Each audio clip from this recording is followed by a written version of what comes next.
இனிமேல் 12% ஒண்ணு கிடையாது. அந்த ஸ்லாப் கிடையாது. 28% ஒரு ஸ்லாப் கிடையாது. அது 2யும் எடுத்துட்டாங்க. அப்போ பல பொருட்களுக்கு ஒரு 295 300 சுச்சமோ பொருட்கள் சொல்றாங்க. அதுக்கு வந்து வரிகளே இல்லை.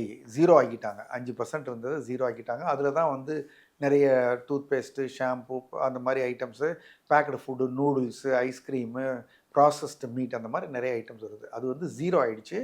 ஸோ கடையில போய் வாங்கையிலே அது வித்தியாசம் தெரியும். அடுத்து என்ன பண்ணிட்டாங்க, 28ங்கிறத தூக்கிட்டாங்க.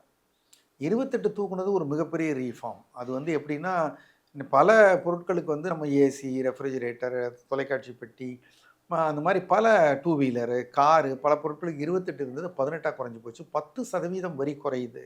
ஒரு பொருள்ல அப்படின்னா, இப்ப ரூ. 100 ஒரு பொருள் வாங்குறோம். ரூ.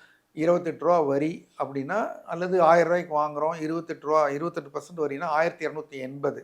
அது இப்போ வந்து 18%ஆ குறையிறதுனால 28 1280ங்கிறது 1180 குறைஞ்சிருக்கு. ரூ. 100 குறைஞ்சிருக்கு.